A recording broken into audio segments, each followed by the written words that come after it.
Smart FM. Smart Career. Profesionalitas smart listeners menjadi hal yang dituntut di dalam kita berkarir. Namun banyak hal yang masih menjadi PR ya, di mana teman-teman atau masyarakat mungkin melihat teman-teman yang disabilitas ini kurang profesional kah atau bagaimana. Tapi kita coba dengarkan pandangannya seorang narasumber saya di kesempatan kali ini. Smart Career hadir menemani Anda karena saya Tasya Rustama bersama dengan narasumber Mbak Angki Yudhistia. Halo Mbak Angki. Halo Mbak Tasya. Sehat? Alhamdulillah. Oke, kita mau ngobrol seputar profesionalitas di mata seorang disabilitas begitu ya. Mbak Angki sendiri melihat begitu ya, apakah di perusahaan-perusahaan terutama di Indonesia begitu sudah inklusifkah untuk melihat teman-teman disabilitas dengan ya yang normal biasa begitu? Itu sudah inklusifkah atau sebenarnya belum? Oke. Kalau dibilang sudah atau belum, walaupun belum sempurna, tapi setidaknya kita mulai. I see. Ya. Ini semua berawal dari kebijakan. Kita bahas kebijakan karena menyangkut profesional, kita bahas kebijakan. Yes. Dari pemerintah sendiri punya kebijakan Undang-Undang Nomor 8 Tahun 2016 tentang penyandang disabilitas dan peraturan turunannya. Salah satunya adalah Peraturan Pemerintah Nomor 70 Tahun 2019. Ya. Baru ya, Mbak Angki? Yes, betul. Jadi mencakup salah satunya itu adalah kita bicara tentang ketenaga kerjaan. Bahwa setiap perusahaan wajib merekrut sebanyak 2% untuk pemerintah dan BUMN. 1% untuk swasta. Nah, realitanya adalah untuk mencapai angka 2-1% itu bukan perkara mudah. Itu hal yang sulit. Sulitnya ada di mana?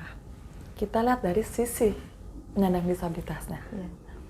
Berdasarkan data, ternyata banyak penyandang disabilitas itu tidak lulus SD.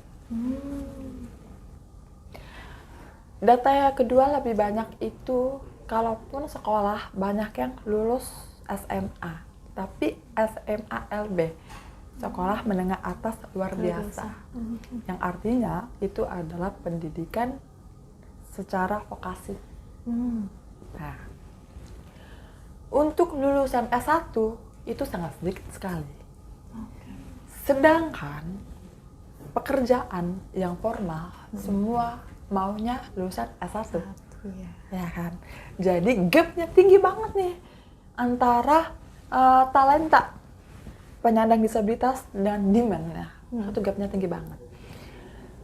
Kemampuan penyandang disabilitas itu adalah pekerja informal. Jadi memang diarahkan untuk pekerja informal. Pentingnya pendidikan vokasi itu menjadi concern. Karena kemampuannya mereka adalah informal. Tapi apakah mereka sudah profesional mendapatkan sertifikasi? Mereka hanya punya ijazah, bukan sertifikasi profesi. Ya. Nah, sedangkan perusahaan nih maunya S1, ya kan? Terus standar tinggi banget. Jadi gapnya tuh tinggi. Jadi inilah bebenah kenapa peraturan itu ada. Dan itu harus bebenah, dimulai tidak hanya dari kebijakan undang-undang, peraturan turunannya yang tadi PP 70 2019, tapi juga ada peraturan Menteri Pendidikan, peraturan Menteri Tenaga Kerja. Ya, itu kan harus terus diadaptifkan sesuai dengan kebutuhan. Makanya jadi tantangannya sekarang ini adalah bagaimana penyandang disabilitas untuk memahami betul bahwa pendidikan itu penting. Sehingga kita bisa terus mengupgrade skill kita sesuai dengan pasar kerja. Tapi pasar kerja juga harus paham bahwa kondisi penyandang disabilitas ini adalah kondisinya adalah informal. Nah, sehingga bagaimana ini kondisinya ada terus diadaptifkan. Itu menyesuaikan satu sama lain. Oke. Masih ada stigma yang melekat begitu ya Mbak Angki ya, di mana para penyandang disabilitas nih ya tidak profesional. Kenapa dibilang seperti itu? Karena masih harus dibantu, harus banyak excuse yang harus diberikan. Apakah demikian Mbak Angki? Atau sebenarnya mindset itu bisa loh dirubah? Yes. kita bisa lihat Mbak, aksesibilitas kita, gedung nggak ada remnya. Bagaimana seorang penyandang disabilitas supaya kursi roda bisa bekerja? Ya, toiletnya sudah akses atau belum? Transportasi umum kita sudah akses belum? Kita tuh bukan berarti bilang manja ya, karena semuanya benar-benar terbatas. Bukankah suatu negara ini memang harus hadir dengan segala aksesibilitas untuk mengakomodir warganya, ya kan? Nah, bagaimana transportasi yang ramah, ya kan? Bagaimana aksesibilitas yang ramah? Ya itu kan bagaimana kita bisa saling melengkapi untuk membentuk lingkungan yang inklusif. Itu mengapa kebijakan-kebijakan itu ada. Kalau kebijakan itu ada belum sepenuhnya, bangunan-bangunan kita memang udah bangunan zaman lama, ya kan. Nah ini berlaku lah untuk bangunan-bangunan baru. Kita sudah bisa melihat bangunan-bangunan baru yang toiletnya sudah untuk disabilitas, ya kan. Remnya juga, itu kan harus kita pikirkan. Karena setiap warga negara pasti mengalami disabilitas yang kita nggak pernah tahu. Setiap keluarga tuh bisa mengalami disabilitas yang kita nggak pernah tahu, ya kan. Jadi ya itulah bagaimana kita bisa saling toleransi. Lingkungannya. Jadi kalau dibilang disabilitasnya nggak profesional, ya aksesibilitasnya kan nggak ditanggung semuanya, ya kan? Sehingga itu yang mengalami kesulitan. Tapi ini nggak bisa dibiarkan. Sampai kapanpun penyandang disabilitas akan bisa menjadi pengangguran kalau begini terus-menerus. Ya harus ada yang bebenah. Ya, baik dari tenaga kerjanya dan juga dari pasar kerjanya. Jadi itulah pentingnya kita untuk bersuara, pentingnya saya ya gitu, yang tugasnya yang nggak susah-susah ya kan, untuk memastikan gitu loh, memastikan semua ini berjalan sesuai dengan kebijakan yang ada. Bukan pekerjaan mudah, tapi ini terus disuarakan, dan yang paling utama kuncinya adalah konsisten. Konsisten. Kita bisa melihat talenta-talenta penyandang disabilitas sekarang itu sudah mulai bagus. Kalau kita lihat contoh Putri Aryani misalnya. Putri Aryani ketika kita melihat di umur 17 tahun, apakah dia bintang yang bersinar hari itu? Tidak. Itu kan sudah dari sebelumnya. Orang tuanya sudah menyiapkan dari SD untuk terus konsisten. Ya, sehingga terasah, ya kan.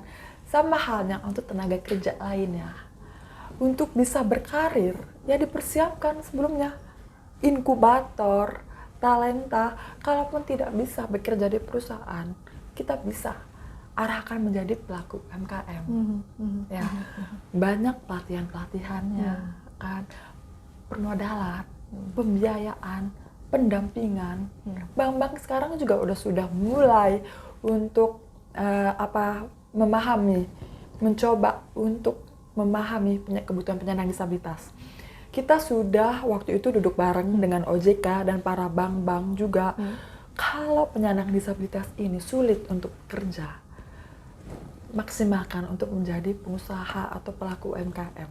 Nah, itulah menjadi lingkungan kita harus ada solusi.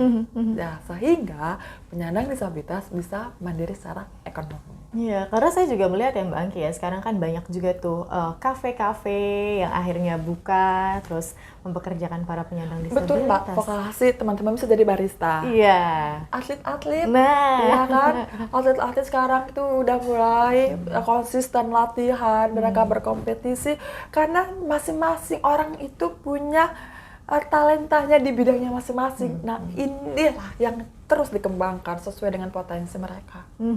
Baik, untuk perusahaan Mbak Angki, adakah note gitu ya, mungkin yang ingin Mbak Angki sampaikan kepada HR? Memang kita tahu bahwa teman-teman disabilitas ini rata-rata akan lari ke vokasi, tapi kan nggak juga menutup kemungkinan untuk teman-teman ini akan lari ke perusahaan. Yes. Nah, bagaimana Mbak Angki melihatnya? Kita bisa melihat beberapa perusahaan ini punya program DEI. DEI itu kan, Diversity, Equity, Inclusion. Itu program ini tidak hanya multinational company aja, tapi beberapa perusahaan-perusahaan itu juga udah ada. Jadi bagaimana partisipasi aktif tenaga kerjanya ini untuk disabilitas, perempuan, ya kan, banyak hal untuk bagaimana membentuk lingkungan yang inklusif. Nah, perusahaan-perusahaan ini dengan adanya DEII inilah menjadi concernnya mereka untuk mulai merekrut. Nah, dan inilah momentum untuk penyandang disabilitas mengupgrade skillnya. Jadi kadangkala penyandang disabilitas itu mau melamar, mendaftar ke perusahaan, kalau tidak ada tulisan penyandang disabilitasnya, jadi agak ragu, ya kan? Apakah perusahaan ini menerima penyandang disabilitas atau tidak, gitu. Tapi sebenarnya penyandang disabilitas untuk membentuk lingkungan inklusi nggak apa-apa, ada lamar aja, gitu maksudnya. Akan dilihat prosesnya, ikutin seperti biasa, asesmen, interview, training, itu diikutin seperti biasa, gitu.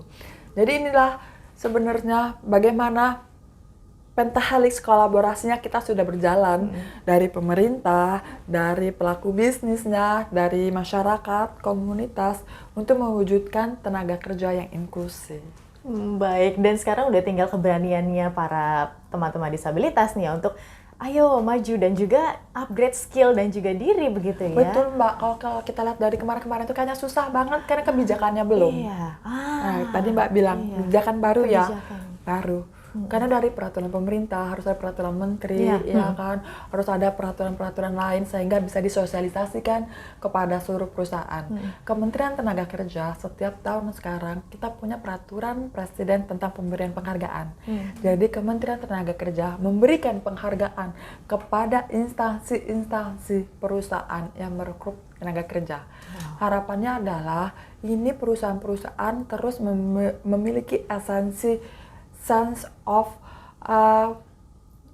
inclusion, bahwa udah waktunya transformasi untuk membentuk lingkungan kerja yang inklusif satu sama lain. Baik, karena tanpa itu semua, tanpa ada yang bergerak begitu ya Mbak Angki ya, tanpa ada yang bergerak, tanpa ada yang support, itu juga nggak akan tercipta begitu kan, karena tadi juga Mbak Angki bilang bahwa semuanya ini harus ada kolaborasi, semuanya, negara hadir, para perusahaan pengusaha hadir di situ, komunitas juga ada, dan dari teman-teman disabilitasnya juga harus proaktif begitu kan, tanpa ada miss salah satu aja begitu kan, ini ya akan tidak berjalan lagi kesinambungan ini. Oke, adakah pesan Mbak Angki yang mau disampaikan mungkin terkait soal profesionalitas untuk para disabilitas? Ketika satu pintu tertutup, masih ada pintu lain yang terbuka.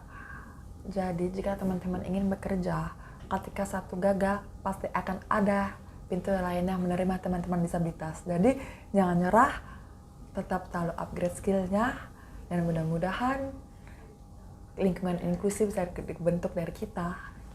Baik, terima kasih Mbak Angki, dan terima kasih juga Smart Listeners yang bergabung bersama dengan kami di episode Smart Career kali ini. Pastikan Anda dengarkan episode-episode lainnya, dan kami pamit undur diri. Saya Tasya Rustama dan Mbak Angki Yudhistia. Terima kasih dan sampai jumpa. Smart FM. Smart Career. Make your future better.